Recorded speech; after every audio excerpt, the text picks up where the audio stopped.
Lendemain de budget pour le ministre des Finances, Éric Girard, et le gouvernement du Québec. Un budget qui s'inscrit dans un contexte particulier, très complexe avec la guerre commerciale. Un budget qui a fait le bonheur des uns, mais aussi le malheur des autres. Que doit-on retenir des quelques 450 pages de mesures de changements fiscaux, de prévisions budgétaires? Bien, d'abord, ce qui fait les grands titres, c'est bien sûr le déficit. Déficit de base de 11 milliards 400 millions de dollars. Puis après, le versement au Fonds de génération, 13 milliards 600 millions. Un budget est, par définition, une hypothèse. Il y a tellement d'inconnus en ce moment avec la guerre tarifaire menée par les Américains. Mais le ministre Girard fait le pari que les tarifs qui seront imposés au Canada par les États-Unis seront modérés et de courte durée. Le scénario de base prévoit que les tarifs américains, on aura des tarifs américains moyens de 10 sur 2 ans. Et donc, c'est ce qui va faire qu'on aura une croissance économique de 1,1 cette année et donc un déficit de 13 milliards 600 millions.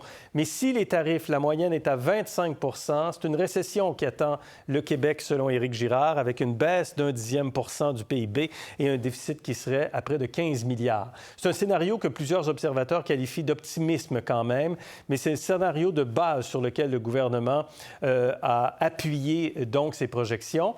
Des dépenses en très faible croissance par rapport aux dernières années. Le gouvernement Legault met la table à une année qui s'annonce difficile, marquée par la rigueur budgétaire.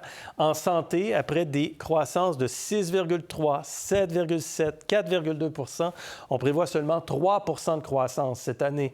Et en éducation, après des croissances de 5,4, 6 et 9,3, on prévoit seulement 2,2 cette année. Alors, c'est extrêmement faible quand même et ça comprend pourtant les hausses salariales comprises dans les nouvelles conventions collectives des professeurs. En moyenne, pour tous les ministères, la croissance des dépenses est prévue à 1,8 alors que l'inflation prévue est de 2,1 Maintenant, même si Éric Girard n'a pas annoncé de hausse d'impôts et de taxes lors du budget, il y a quand même certaines mesures qui vont toucher le portefeuille. D'abord, Québec fera passer dès le 1er janvier 2027 la taxe sur les primes d'assurance de 9 à 9,75 C'est le niveau essentiellement de la TVQ. Ça veut dire une hausse de 39 $ pour un ménage dont les dépenses annuelles en primes d'assurance taxables sont de 4 000 $. Et Québec espère donc aller chercher presque 1 milliard de dollars sur 4 ans avec cette mesure. Autre mesure, à partir du 1er janvier 2027 également, les propriétaires de véhicules hybrides rechargeables et électriques devront débourser respectivement 62,50 $ et puis 125 $ de plus en droits d'immatriculation annuellement. Pourquoi? Bien, le gouvernement estime que les automobilistes doivent compenser la part de la taxe sur le carburant qu'ils ne paient pas finalement avec un véhicule électrique et que les propriétaires de véhicules à essence doivent payer. Ça devrait permettre au gouvernement de générer des revenus de 150 millions de dollars par année. On trouve tout de suite Karima et Salim. Karima, le budget qui a été présenté hier suscite quand même beaucoup d'inquiétudes, surtout dans le réseau de la santé, dans le réseau de l'éducation. Est-ce que vous comprenez ces inquiétudes? Bien oui, absolument, parce qu'on sait déjà, quand on regarde, par exemple, les services pour des enfants, par exemple, qui ont certaines difficultés ou quoi que ce soit, on peut se poser des questions. Est-ce qu'éventuellement tout ça va pouvoir être amputé, par exemple? Donc oui, je comprends les incertitudes. Et c'est surtout que il y a ces prévisions, on y va avec un budget, mais dans la réalité, on ne sait pas vraiment ce que va faire Donald Trump et surtout combien de temps. Si jamais il va de l'avant avec les différents tarifs, là, les droits de douane, est-ce que ça va être pour 6 mois, 1 an? On ne sait pas. Donc, bref, on a l'impression qu'on reçoit ce budget-là, mais au fond, on est un peu sur des sables mouvants. Donc, oui, il y a cette incertitude. Et ensuite, bien, c'est très, très difficile de prévoir et on se dit, bien, est-ce qu'on, peut-être qu'à ce moment-ci, on ne coupe pas vraiment, mais les impacts à court, moyen terme, moi, je pense qu'il y a quand même lieu d'avoir effectivement ces inquiétudes. Qu'en pensez-vous, Salim? Bien, moi, je pense qu'il y a une inquiétude qui est très légitime parce que c'est mathématique. À partir du moment où on dit que la croissance des dépenses va être de 1,8 et que cette croissance est inférieure à la hausse due à l'inflation, à la hausse des salaires, à la hausse aussi, l'augmentation des bénéficiaires de services, c'est sûr que les gens vont être inquiets. Puis vous savez, les gens sont capables de comprendre qu'il y a une pilule à avaler, sans mauvais jeu de mots, pour dans les prochains mois et années. Mais ce qui frustre beaucoup les gens et ce qui est très légitime comme frustration, c'est que si on prend l'exemple du système de santé, c'est qu'il était déjà pas très fonctionnel, pour pas dire dysfonctionnel, avant même cette crise. Et c'est là le problème. Mais en même temps, j'ai envie de dire quelque chose sur ce budget, oui. sur son côté, plutôt, optimiste. Le ministre des Finances cherche un petit peu à rassurer pas juste les marchés, mais aussi rassurer les consommateurs. Et sans consommateurs, là, la croissance, elle pourrait être encore inférieure à celle qui est prévue. Donc, c'est un peu important, d'autant plus qu'on demande aux gens non pas d'arrêter de consommer, mais d'arrêter de consommer américain pour consommer local. Mm-hmm. Donc, il faut envoyer un message quand même positif. C'est ce que le ministre des Finances cherche à faire. OK. Voilà. Donc, optimisme, peut-être un peu jovialiste.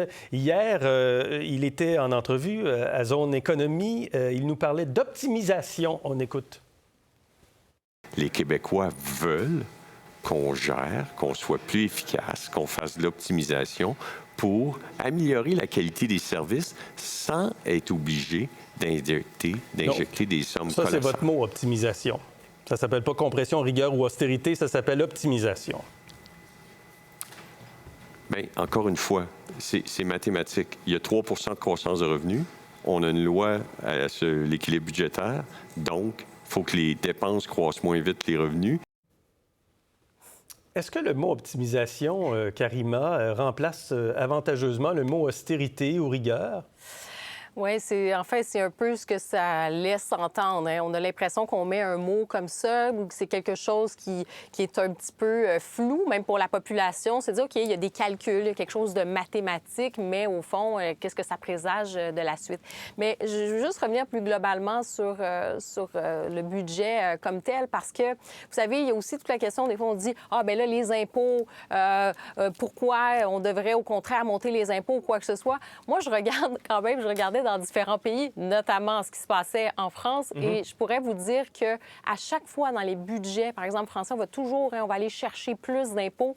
Ceux qui payent des impôts là-bas en payent énormément, probablement parmi, en Europe, le pays qui en paye le plus, pour ceux qui payent de l'impôt. Ça rend heureux payer des impôts, paraîtrait-il. Oui, très heureux. Les pays où le niveau de bonheur est plus élevé, c'est les pays qui sont les plus taxés. Oui, mais ce que je voulais dire, c'est que c'est pas toujours la solution, parce qu'au contraire, si vous regardez, par exemple, le pourcentage dette PIB là, pour ce qui est du déficit en France, c'était à 5,5 Oui, Nous, exact, je crois qu'on est autour de 2 Donc, ça ne veut pas dire que c'est toujours la solution magique. À un moment donné, il y a aussi une question de dépenses publiques. Qu'est-ce qu'on fait? Il y a aussi cette régulation des dépenses. Je ne vais surtout pas utiliser le mot optimisation, mais vous voyez que ça se fait aussi des deux côtés. Mais là, Salim, on veut faire de l'optimisation, donc avec une croissance des dépenses très faible. En même temps, la croissance économique, c'est Desjardins qui parle de récession. On a inclus dans le budget hier, on a gardé les revenus de la hausse de la taxation du gain en capital alors qu'on sait qu'on va l'abandonner parce que le gouvernement fédéral va l'abandonner. Il y a d'autres tarifs douaniers qui s'en viennent cet après-midi. Ça ralentit notre économie. Ça va être difficile, le retour à l'équilibre budgétaire. Assurément, ça va être difficile. Puis tantôt, j'étais en train d'expliquer le côté plutôt optimiste du ministre des Finances, mais ça ne veut pas dire qu'à côté de ça, c'est effectivement le fait d'avoir pris tous les scénarios les plus optimistes, donc vous en avez fait mention, mais aussi, là, je ne me souviens plus du chiffre, mais effectivement, je pense que c'était 1,8 milliard pour le gain en capital. Ça va effectivement... Sur 5 ans. Sur 5 ans. Alors, effectivement, ça va jouer un impact majeur, surtout qu'on le sait que tant M. Carney que M. Poilievre se sont engagés à l'enlever. Donc c'est sûr que c'est un argent que le ministre des Finances ne peut pas calculer, ça c'est certain. Dernier point que je vais aborder rapidement avec vous. Québec recule sur l'argent prévu pour la ligne rose, ou en tout cas ce qui ressemblait à la ligne rose, tramway, 800 millions, baisse de 258 millions dans le budget du maintien des actifs, Karima. Est-ce que c'est inquiétant, ce recul? Oui, quand même, parce qu'on finit toujours par le payer, souvent plus tard, ça coûte encore plus cher. Moi, je pense qu'il faut quand même, dans ce contexte d'incertitude avec les États-Unis, moi, en tout cas, je me dis, il y a des choses à faire quand même sur le développement des infrastructures. Vous mettez quand même de l'argent dans le système. Il y a des emplois. Donc, je pense pas que c'est nécessairement une bonne idée. Puis, à un moment donné, si vous voulez créer de la richesse, il faut aussi qu'il y ait des infrastructures qui fonctionnent. Il faut développer du transport. Donc, ça va ensemble. On peut pas être toujours juste dans une restriction en disant on dépense pas, on coupe. Il y a aussi une question de création de richesse. Et même si c'est dur à entendre, peut-être dans un contexte d'incertitude, on ne peut pas complètement l'évacuer. Pour voir nos émissions en entier, rendez-vous sur la chaîne Ici RDI.